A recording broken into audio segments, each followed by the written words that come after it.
थार यो चढ्ने सपना चाहिँ पुरा गरौँला आमा पुरा भन्ने कुनै देशसँग कम्पेयर नगर्दा नि हुन्छ मेरो लागि त अमेरिकै हो हैन फाइनली मेरो हजुरबाबुको नातिको देखिसक्यो हैन यहाँनिर रहेछ नि के सबैले good welcome back to service back night म्याचसँग सन्चै आराम हुनुहुन्छ म पनि एकदम ठिकठाकै छु यतिखेर चाहिँ तपाईँको समय भाइ बिहान भएर औषधि खोज्न जाँदैछु बाहिर फार्मेसीतिर होइन कोरियाको अवस्था यस्तो छ बिहान बिहान आज फेरि पानी परेर जाडो महिना पनि पानी पर्दो रहेछ हौ आज बिहान त हिउँ पर्छ भनेर सोचिरहेको थिएँ तर हिउँको सट्टा पानी चाहिँ परेर आएछ चिसो चाहिँ अलिक लास्ट चिसो छ नि अरूको लागेर मेरो भोइसै पुरै चेन्ज भएर आइरहेको छ आजभोलि चाहिँ कम्पनीमा कोही पनि छैन गाईलाई बिहा बिहार गएर म बाहिर सिराएको छु साँच्ची पनि कति कति हेर्ने क्या हालैमा टाउको दुखेर होइन अरू बाहिर काम पनि गर्न सक्ने अवस्था भइसक्यो मान्छे टाउको दुखेको छ टाउको दुखेछ ज्वरो आएको छ होइन एक्लै छ त्यहाँ कोही पनि छैन साहुलाई भनेको भोलि जाउँ रे त्यसका बाजे मान्छे बिरामी भएर आज भोलि जाउँ हस् आफ्नो स्वास्थ्यको लागि आफै ख्याल गर्नुपर्छ औषध त किन्नु पऱ्यो भनेर बाहिर निस्केको म चाहिँ बाहिरको भ्यू त हल्लिन सक्नुहुन्छ अरू के लगाउन नसके पनि टोपी चाहिँ लगाएर हिँड्नुपर्छ केटा हो नभए त आमा यो कान चिसेर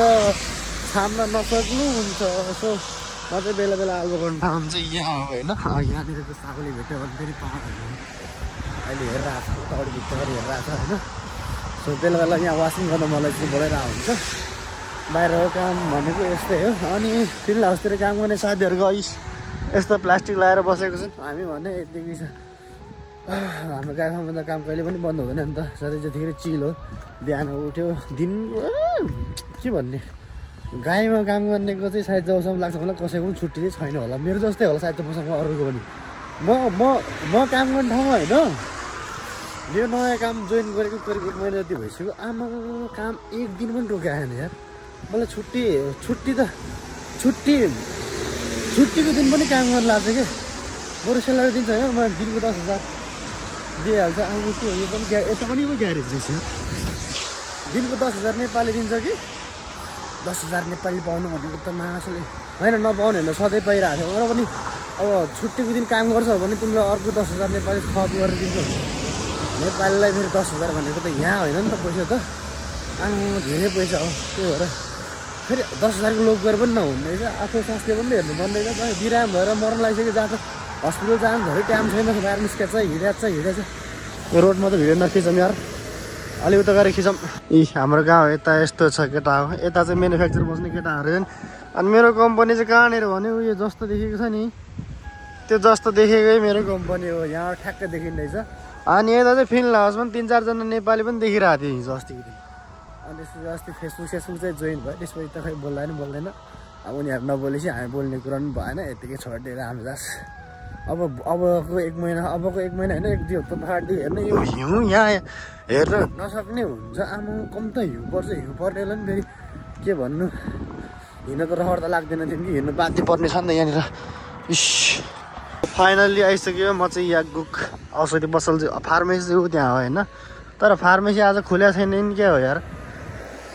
खुल्या छैन भने त तनाव पो हुन्छ त मलाई फेरि यहाँनिर आएर फेरि यस्तो टाढो त हिँडेर आयो कम त टाढो छ पर 2 किलोमिटर पो हिँडिरहेको छ यार कोरियन सरकारले चाहिँ के कुरा जानेछ भने होइन ब्यानर लाउनु त जहाँ पाइ त्यहाँ लाउनु पाउँदैन नि त यसरी ठाउँ ठाउँमा बनाइदिएको छ अनि गाडीको स्टेसन पनि ठ्याक्कै यहाँनिर रोक्नु पऱ्यो नि यहीँनिर रोक्नु पऱ्यो होइन यो गाडी अब कहाँ जान्छ यस्तो यहाँनिर बसेर आनन्द कुद्न पायो यो यस्तो तातो भइरहेछ कि आहा हेर्नु न मस्तल तातिरहेको छ कि त्यो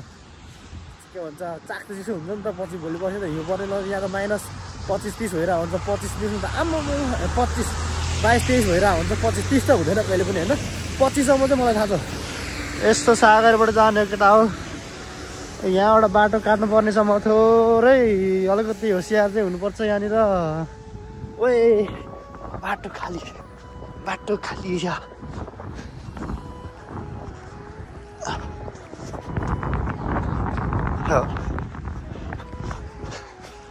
यहाँ चाहिँ मेन सिस्टम भनेको बाटो काट्नेमा हो कि बाटो काट्नेमा कम त झ्याउ हुन्छ अहिले यहाँनिर रातो बत्ती बोलेको त गाह्रो हुन्छ उताबाट जानुपर्ने थियो खास गरी त्यहाँबाट यसो आउनुपर्ने थियो सधैँ म त्यसरी आइरहेको थिएँ आज चाहिँ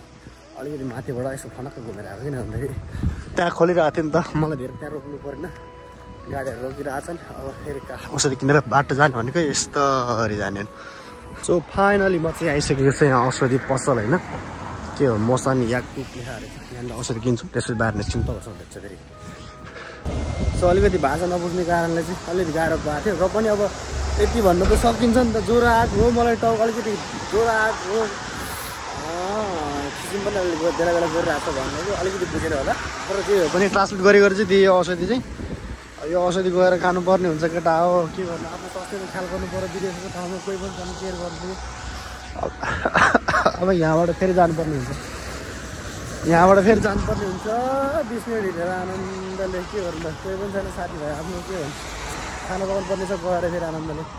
अब यहाँबाट किनेर खाऊ यहाँनिर खाना चाहिँ यहाँ खास गरी यहाँ खानुपर्ने हो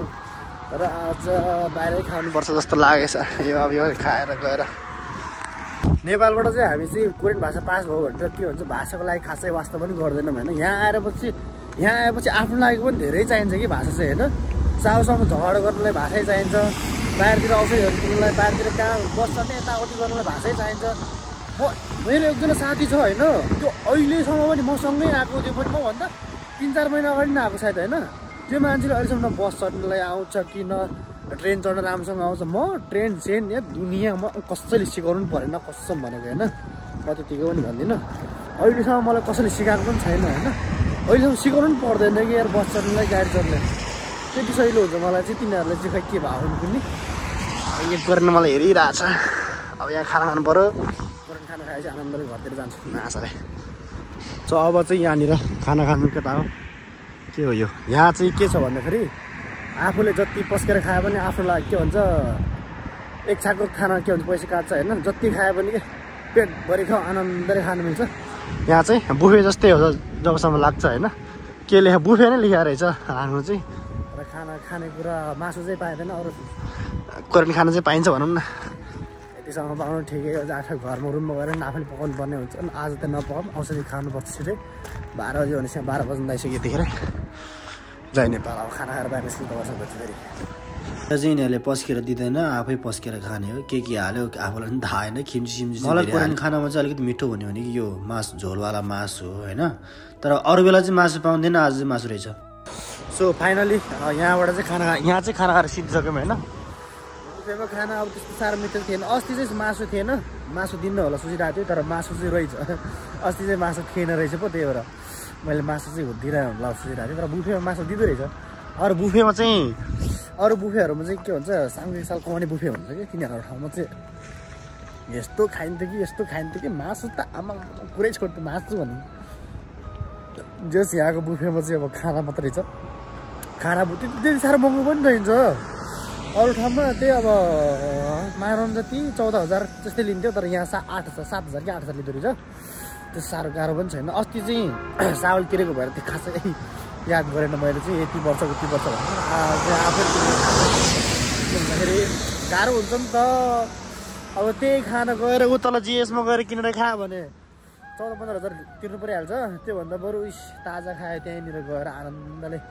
यस्तो मिठो त्यो अब पहिला सुरु आउँदाखेरि चाहिँ कोरियन खाना खासै मिठो लाग्दैन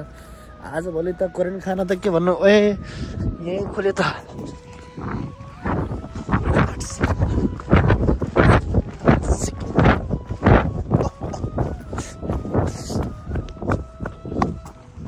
म फेरि त्यहाँबाट बाटो काट्छु भनेर यता आएँ अनि यता चाहिँ फेरि बाटो खुल्दा रहेछ केही छैन यताबाट आएर काटिसक्यो नो टेन्सन आम्मा साथीहरू यति खुसी भइरहेको छ कि आजभोलि त कसम होइन तर नेपालमा अहिले इपिएसको इक्जाम चल्दै रहेछ केटाहरू राम्रोसँग इक्जाम दियोस् अब कोरिया भनेको यस्तै हो त्यति राम्रो पनि छैन त्यति नराम्रो पनि छैन यताहरू पनि छम्मा छ आमा म यहाँनिर कतिजना होला करिब 14-15 जना यहीँ कामदार होला सबै जब लाग्छ यो एरियामा मात्रै विदेशी कामदार मेरो कम्पनी त्यहाँ खिङ्रिङ उभिरहेछ यस नजिकै छ भनौँ न आमा के हो हेन्सम देखिन्छ त यार कार्ड त केही छैन विदेशमा 3टा कार्ड भए जहाँसम्म पुग्नु यस ब्याङ्क खातामा चाहिँ पैसा हुनुपर्छ अलिअलि न जहाँ पनि पुग्छ आनन्दले केही चाहिँदैन न हेन्ड क्यास चाहिँदैन पैसा यताउति केही छैन तर नेपालमा पनि आजभोलि त मोबाइल ब्याङ्किङ सिस्टम बनाएर चाहिँ म के भन्न चाहन्छु भने हिजो अस्तिको दिन मम्मीको भिडियो हालेको थियो त्यो भिडियो अहिले भाइरल गएको थियो टिकटकतिर त्यो भिडियोमा चाहिँ सबैको प्रश्न चाहिँ यो थियो कि दाजुभाइ चाहिँ कहाँ छ तेरो ड्याडी चाहिँ कहाँ छ मम्मी त बित्नु भएछ, त्यो बिचरा तिमी धेरै सङ्घर्ष गरेको रहेछौ भने यस्तो खालको कमेन्ट आएको थियो होइन। अनि त्यस्तो कमेन्टलाई मध्यनजर गर्दै मैले के भने भिडियो त भइरह नि, भिडियो भइरहेको रहेछ। मेरो ड्याडी चाहिँ बित्नु भएको करिब अब भइसक्यो भनौँ न, कति भन्ने एउटै कुरा टिकटकमा मैले पहिले भनिसकेको छु। अब चाहिँ नभनौँ होला, टिकटकदेखि नै हेर्नु होला जबसम्म लाग्छ मलाई, त हेरिसक्नु भइसक्यो होला जबसम्म लाग्छ। अब जिन्दगी सङ्घर्ष भनेको एकजनाले गर्ने हो क्या, सङ्घर्ष मैले मात्रै गरेँ होइन कि घरको एकजनाले जसले पनि गरेकै हुन्छ क्या सङ्घर्ष चाहिँ। म यति सङ्घर्ष गरेको मान्छे होइन, म आफूले गर्व लाग्छ कि अहिले चाहिँ ओहो मैले सङ्घर्ष चाहिँ गराएर रहेछु है, अरूले भन्दा मैले चाहिँ केही चिज गरेको रहेछु है भनेर आफूलाई गर्व चाहिँ फिल हुन्छ क्या आजभोलि चाहिँ, साँच्ची भनेको। अरूले गरेको प्रगतिमा चाहिँ आँखा नलाऊ, त्यही हो आफूले गर्नुपर्छ प्रगति भनेको। बच्चैदेखि भन्नाले उमेर पुगेपछि 18 वर्ष भएपछि त जिम्मेवारी कसको काँधमा, आफ्नै काँधमा होइन र, जसले जे सुक्यो भन्नुहोस् न, त्यसपछि त आमा पुरै छोडिदिनु, सङ्घर्षको भार यति आउनुपर्छ, यति बोक्नुपर्छ कि कुरै छोडिदिनु। त्यही बोक्दा यहाँसम्म चाहिँ आइपुग्यौँ भनौँ न, झन् यहाँ अलिकति सहज चाहिँ भएको नभए नेपालमा यहाँ कसम भनेको